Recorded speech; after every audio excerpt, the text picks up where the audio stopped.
மகாவிஷ்ணு விவகாரத்தில் ஒரு திடீர் திருப்பம் ஏற்பட்டிருக்கிறது. அதனை அண்மை செய்தியாக பார்த்துக் கொண்டிருக்கிறோம். இது குறித்த முழு விவரங்களை வழங்க செய்தியாளர் கீதன் நம்மோடு இணைப்பில் இருக்கிறார். கீதன், வணக்கம். விவரங்கள் என்ன?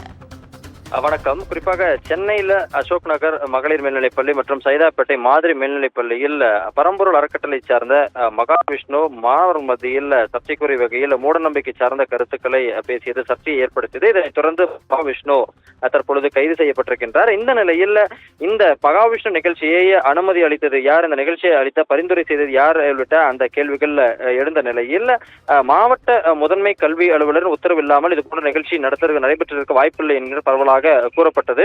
அது ஏறக்குறைய உண்மை என்ற அளவிலும் பள்ளிக்கல்வித்துறை அந்த பள்ளி தலைமை ஆசிரியராக இருந்த தமிழரசினுடைய விளக்கத்தை ஏற்றுக்கொண்டது. இந்த நிலையில் இருப்பினும் கூட அவர் வேறு பள்ளிக்கு பணியிட மாற்றம் செய்யப்பட்டார். குறிப்பாக திருவள்ளூர் மாவட்டத்திற்கு பணியிட மாற்றம் செய்யப்பட்டார். இந்த நிலையில் அசோக் நகர் பள்ளி தலைமை ஆசிரியராக இருந்த தமிழரசி பள்ளிக்கல்வித்துறை முதன்மை செயலாளர் மதுமதியை நேரில் சந்தித்து ஒரு விளக்கத்தை அளித்திருக்கின்றார். அதாவது இந்த விவகாரத்தில் நடைபெற்ற அந்த முழு விவரங்களையும் அவர் பள்ளிக்கல்வித்துறை முதன்மை செயலாளரிடம் தெரிவித்து விட்டார்.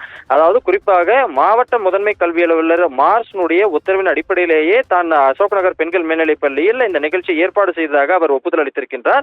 குறிப்பாக மாவட்ட முதன்மை கல்வி அலுவலரிடமிருந்து வந்த உத்தரவின் அடிப்படையில் இந்த நிகழ்ச்சியை நடத்துவதற்காக அந்த பள்ளியில் வளாகத்தை அனுமதித்தாகவும் அதே போல மாணவர்களை மகாவிஷ்ணு நிகழ்ச்சியில் பங்கேற்க அனுமதித்தாகவும் அவ்வாறு தற்பொழுது ஒப்புதல் அளித்திருக்கின்றார். எனவே ஏற்கனவே எந்த பாதிப்பும் வராது, தன்னுடைய பெயரை எக்காரணம் கொண்டும் விசாரணையில் தெரிவிக்க வேண்டாம் என்று மாவட்ட முதன்மை கல்வி அலுவலர் தலைமை ஆசிரியராக தமிழரசியிடம் கேட்டுக்கொண்டதன் அடிப்படையிலே முதற்கட்ட விசாரணையின் போது மாவட்ட முதன்மை கல்வி அலுவலருடைய பெயரை தமிழரசி அவர்கள் தெரிவிக்கவில்லை.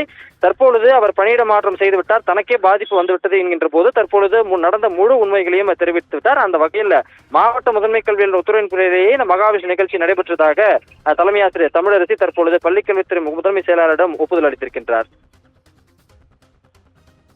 விவரங்களுக்கு நன்றி கீதன்.